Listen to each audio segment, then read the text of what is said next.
Having established what was soon called platoon houses across a broad expanse of the province, the British realised how hard it would be to defend them all. We were pretty much surrounded by the Taliban at the time, so we was running low on water, we was running low on food, so we pretty much had to ration everything, you know, including ammunition. Each of these bases had just a few score Paras, Royal Irish Rangers or Gurkhas. As they fought off attacks day and night, this struggle obliterated the bigger picture. Turn the clue on! Another one, just leave the clue there, get the missile! I think we didn't appreciate that they would focus round the district centres. They were acting as breakwaters. Reacting to a series of crises had become a strategy. So what happened in many of these places was that only a very small area could come under the influence of the troops that were up here, while all around them, the insurgents moved. The soldiers nicknamed their enemy Terry Taliban, but they faced a mixture of gunmen hired by the drug lords, hardcore jihadists and local farmers. Regular Taliban, they were employing what we termed as a $10 Taliban. They'd pay them $10, give them a weapon to come and hit us with. I think a lot of them were on drugs as well, because when they did get hit, a lot of them didn't fall, they just kept firing. We poked the hornet's nest and they came out biting. We didn't have enough people on the ground. Now, we was massively stretched at the time. There was one battle group to pretty much cover the whole of Helmand. I asked on a daily, weekly basis for more troops, more capability, more helicopters. I remember saying to the Chief of Defence Staff in 2006 on one of his visits that we needed probably a division size, 10,000 troops, to achieve what we'd set out to do. We increased the size of our deployed forces in Afghanistan as rapidly as we could, given the fact that we were trying to balance Afghanistan, Iraq, and the overall pressure on the British military. Some small-scale reinforcements were sent, but they were trying to hold an area half the size of England with little over 1,000 combat soldiers. Now you've got some 30,000 NATO troops holding a roughly similar area, but it shows the scarcity of resources and the stretch that we faced, that we held that ground with about 1,200 men.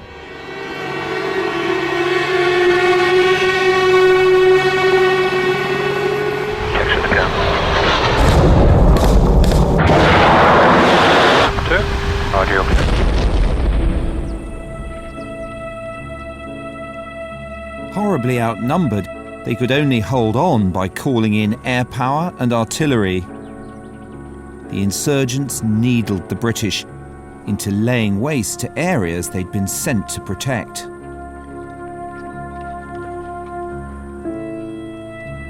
We acknowledged that there was more destruction than construction going on in the places we were trying to help build and bring security and governance.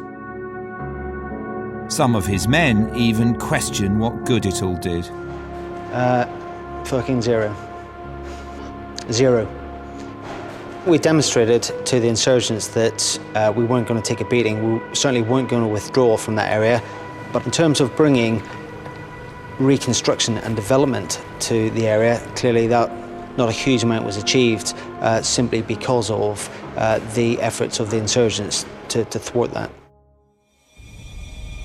The Kajaki Dam and power plant was one of the most important places in Helmand. It was here that deep flaws in Britain's operation would be exposed. Despite its value, Colonel Tootle only had a few dozen men to secure the dam. On the morning of the 6th of September, they launched an operation. The idea was to send out a sniper team to intercept some insurgents who were manning an illegal checkpoint. And they came down the slope and through the valley there, down below. I heard the explosion, so I knew straight away that was a mine. Sergeant Pearson's team had wandered into an old Russian minefield, and he went to rescue them in the minefield. Almost as soon as the incident had started, the troops on the ground quite rightly identified the need for a winch-equipped Black Hawk helicopter. However, we were then told that wasn't available. The British didn't have any in the inventory. Took my foot, slipped or whatever, off a rock and put it in the sand and stood straight in a mine. And my left leg was gone straight away. I knew exactly what I'd done. And I got blown up a bit, spun round and landed and lifted my leg to see what was gone, and seen it was gone at roughly at boot height, because my top lace was still attached to my leg, or the remainder of my leg. A third mine detonated just beside myself. Mark Wright caught a lot of that. Mark would keep morale up, he'd be shouting at us, and then we'd be having a laugh and a joke. And one of the lads, Dave Prosser, it turned out it was his birthday, so we managed to sing happy birthday for him. But while the search for a suitable helicopter went on, men were bleeding to death. Eventually, we got the 2 Black Hawk helicopters, almost 3.5 hours after we'd asked for them, and did exactly what we needed them to do, and they airlifted the casualties out by winching some very brave American paramedics into the minefield. And then Mark shouted to me, "If I die, tell Gillian and my uncle and my family that I love them." And I just shouted back, "Shut up, Mark. This time next week we're going to be back in the pub, because we don't want to hear something like that." When I eventually got winched up, I think I was after Mark, and I looked beside me and Mark was there, and I was like, thank Christ that's over. Mark Wright died of his wounds on the way to Bastion. He's definitely one of the, if not the bravest bloke I've ever had the pleasure of working with. The one thing that probably was the most emotional thing in a very emotional tour that stood out for me was as we filed out of the makeshift chapel in the tent, Mark's best friend, Corporal Lee Parker, stopped and ruffled his hair. We always rip each other. I mean, my best mate, Peter, when he came to visit me, I'd just been moved out of intensive care. He visited me, he gave me a parrot and an eye patch and a copy of Runner's Weekly, which I thought was a touch. Later that evening, attacks on Sangin and then Musakala led to even more casualties. Their only hope of survival was evacuation by helicopter. Okay, you're descending there, mate, descending. Okay, 200 feet again. But every time they went in to pick up the wounded, they ran the very real risk of being shot down.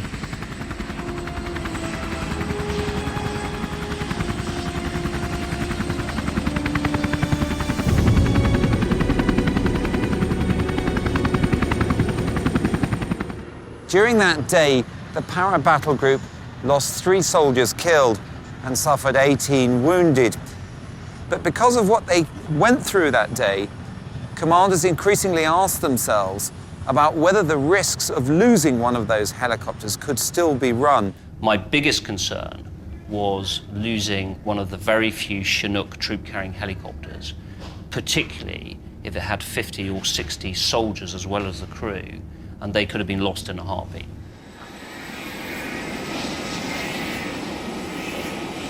Losing a helicopter would put the whole Helmand operation at risk. The Paras simply couldn't hold on everywhere, and as is now revealed, London felt the risks in Musakala were too high. So while in London you don't interfere with commanders on the ground, in this particular case I certainly did intervene, and I certainly did say, you've got to get us out of Musakala. The British made a face-saving deal. They agreed to withdraw if the local leaders promised to keep the Taliban out of Musakala. The local commander was unhappy, Karzai was unhappy, everybody was unhappy save for the insurgents. It was an unfortunate deal. They withdrew in civilian trucks. They weren't armoured. Although we trusted the elders, it was the Taliban we certainly didn't trust. The guys felt it was quite stressful for them. Some of the younger guys couldn't understand the situation. We lost 3 people, and certain loads injured. But it certainly didn't sit well with some of the guys. The deal held for a few months, but in February 2007, the Taliban had returned and set up a shadow Helmand government in Musakala. We could not cede pieces of ground to the insurgent the way we had done there. It was a bold move to stick those platoons out, but it was, in retrospect, not the smartest of tactics, simply because you didn't have the force to back it up. But sustaining a deployment that was not in the long-term operational interests of the mission, just because you didn't want to get a bit of egg on your face, would have been insane. But a chorus of armchair criticism started too, and we heard some of that. Had they dealt out too much destruction? Had they seriously alienated the very people that Britain was trying to win over? Yeah.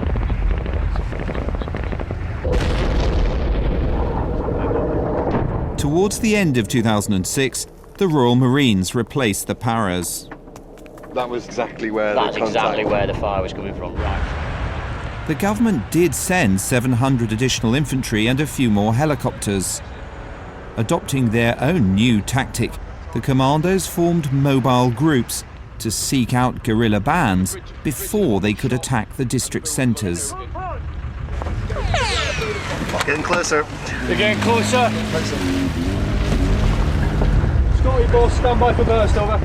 They went to where they knew the enemy were waiting, a tactic they called advancing to ambush.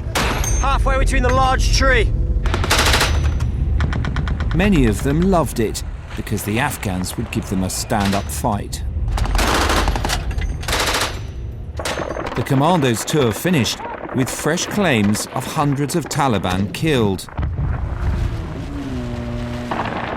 It was unclear if they'd regained the initiative, and their successors certainly thought they had a better solution.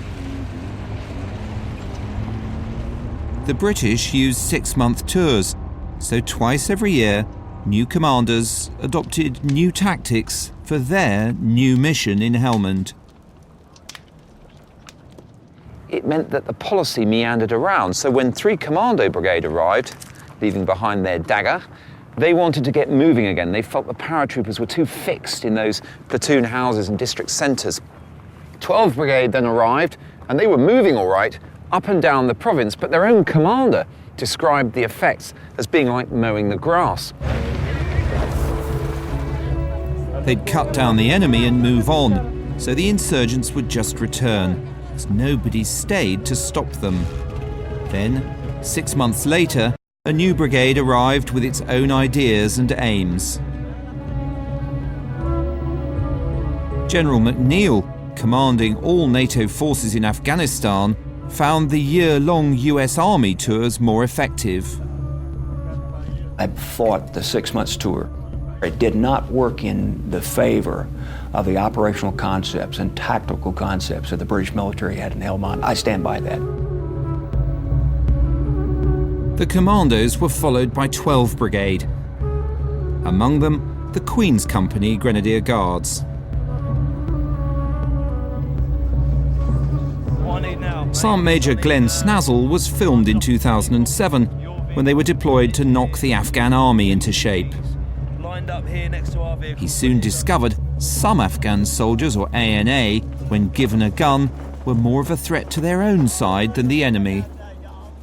Going out on a morning patrol, and one of the ANA soldiers shot himself through the foot, which subsequently shot a dog, ricocheted off the wall, and he shot some of our guys. And that's what we were up to on a daily basis with the ANA. The Grenadiers pushed the Afghan army in the toughest classroom, combat. And they adopted another new approach, challenging the insurgents where most of them lived, in the lush, irrigated land, the so-called green zone.